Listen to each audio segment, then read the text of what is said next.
Good morning mga boss! At dahil matagal na po tayong nag-crave sa pares, magluluto po tayo ngayon ng pares for today's video. Mga boss, disclaimer, hindi po tayo magaling sa pagluluto. Kaya, alright, ano pang nantay natin mga boss? Simulan na po natin magluto ng pares. Alright, mga boss? Alright mga boss, at sisimulan na po natin sa paghihiwa po natin ng ating mga pang-isa.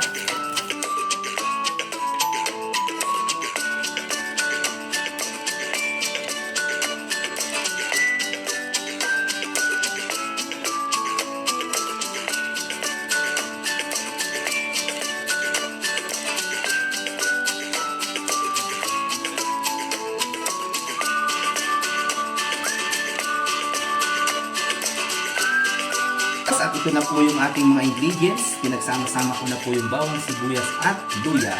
Alright, mga boss?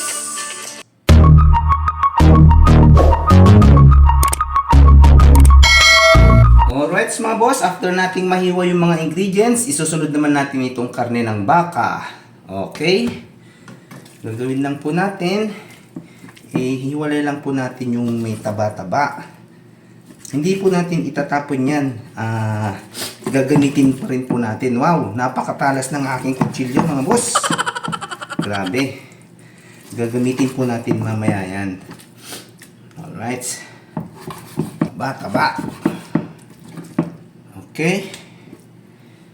At itong laman, ihiwain lang po natin ito ng pa-cubes. Okay, alright. Depende po yan yung sa paghiwa nyo dahil dyan po nakasalalay mga boss kung gaano po kabilis lumambot yung karne ng baka.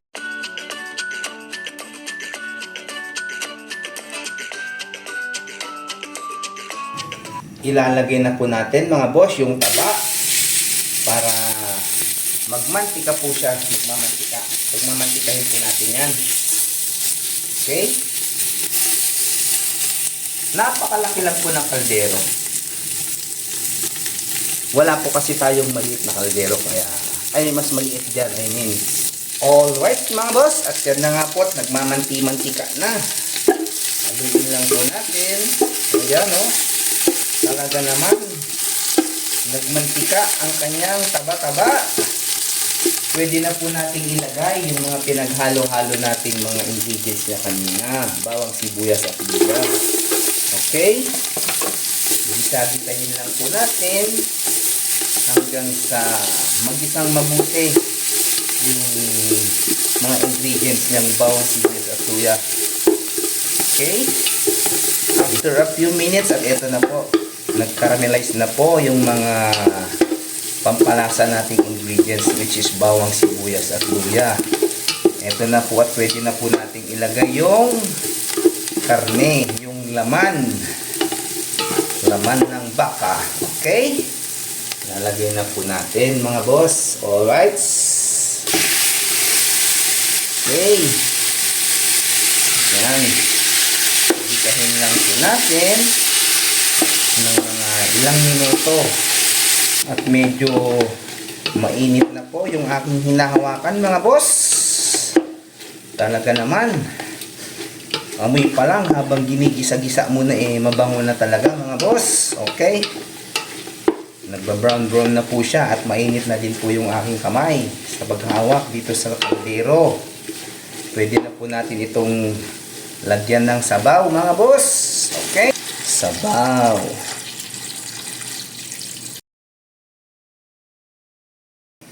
Yan, pakukuluin po natin ng 1.5 hour.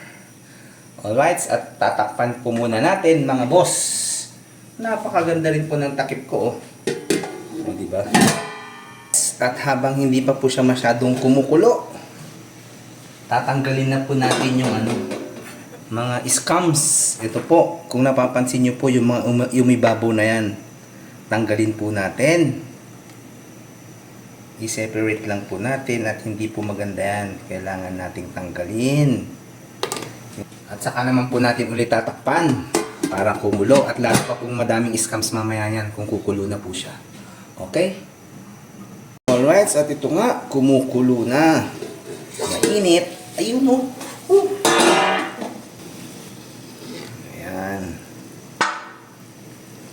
Tiyagaan lang po pagtanggal.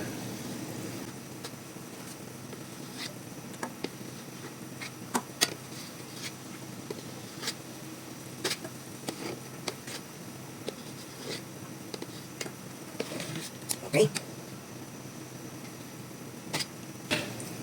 Pwede na po nating ilagay itong star anise. At dahil beef pares nga po yung niluluto natin mga boss, lalagyan po natin ng beef cubes pampalasa. At saka na natin to tatakpan. At pupuluin po natin ng 1.5 oras sa mahinang apoy. After 1.5 hours, ito na po siya. Napakainit at yun nga, malambot na po yan mga boss. At 1.5 oras na po nating pinapalambot ang ating baka. Pwede na po nating timplahan mga boss. Lagyan po natin ng toyo, pampalasa. At hindi lang po pampalasa, pampadark na din po ng kulay.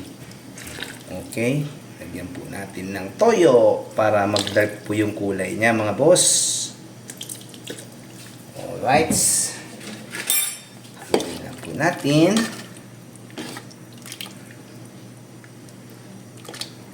Saka po natin lalagyan ng pampalasa na ping ping ping ping ping magic sarap, black pepper para medyo may konting kagat. Lagyan po natin ng konting asin. Okay. Ayan, no? Okay. Takpan po uli natin. After a few minutes, importante po yung titikman po natin para malaman po natin at may adjust po natin yung kanyang lasa. Alright.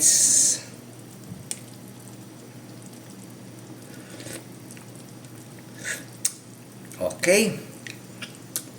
At yun nga.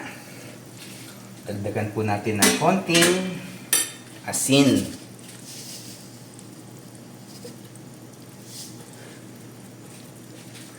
Lalagyan din po natin ng asukal mga boss. Optional lang din po naman yung paglalagay ng asukal. At dapat brown sugar, puti lang po yung asukal natin. Kaya pwede na po yan. Okay?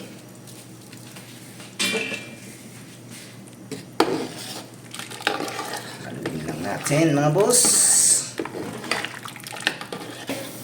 Lalagay na po natin ngayon yung cornstarch para lumapot po yung sabaw. Okay?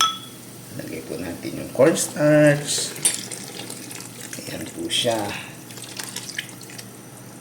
At halu-haluin lang po natin para hindi po tumining yung cornstarch at lumapot na din po siya. Nasa sa inyo na po yan mga boss kung gaano po kalapot yung gusto nyo. Diba? Alright. Ayan, no? Wow! Yum, yum, yum! Takpan po muna ulit natin. Ayun. Talaga naman! Wow! Ayos! Okay. At pwede na po natin ilagay yung ating spring onion. Ayan, no? Okay.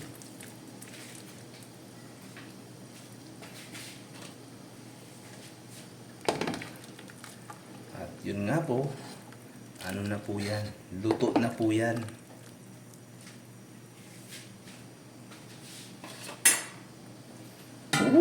Usok-usok pa. Okay. Ayun, no? Ating beef pares.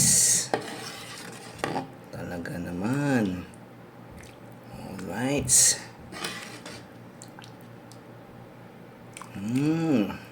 Sabaw.